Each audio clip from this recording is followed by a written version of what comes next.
Welcome to Strange Loops. Hey, fellow inquirers, let me take you through a selection of problems that have been at the core of human interest across the globe in a wide variety of cultures.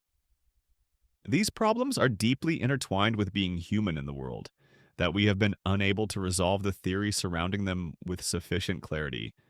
My name is Doug Olina, your host and writer. In these shorts, I will explore a variety of issues concerning our cosmology, origins, and conscious anthropology. Of all the questions that persist, the ones that really stay with us are questions about reality itself. What is reality? What is the context in which we live? Who are we as people, and why can we even ask these questions about where we are, who we are, what we are? How did we get here? Is there a cause for all of this, or did it just appear accidentally? This book explores these questions and why they matter. In every age, people have asked them and tried to give true answers, but the answers we've arrived at have left lingering questions. We haven't answered them fully or accurately enough to satisfy either our curiosity or our need for truth. The answers seem just out of reach, just beyond our ability to understand. However, some of what we've discovered begins to reveal the shape of what reality must be, or at least what it cannot be. Paul of Tarsus suggested our view of reality was like looking into a reflecting glass. In his age, around 50 CE, the best mirrors were nothing like today's pristine glass, manufactured with power and purity unimaginable in the first century. Those dull mirrors only gave the general idea of what one was seeing.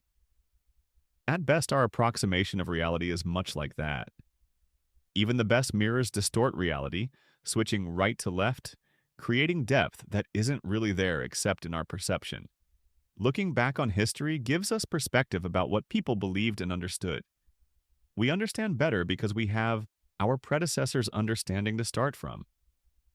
Where they succeeded, we can remain steadfast.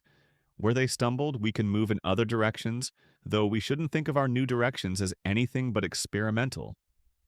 Our posture toward what we don't yet know, and what we think we know, should be one of humility. This work proceeds with a particular view called realism, defined as the persistence of reality. The real world, the real universe in all its material and non-material diversity persists regardless of our belief about it. Our relationship with that world as an individual is nearly inconsequential to its existence. We can believe the earth is flat, though all the best evidence denies that description. Our false belief doesn't make reality different from what it has always been.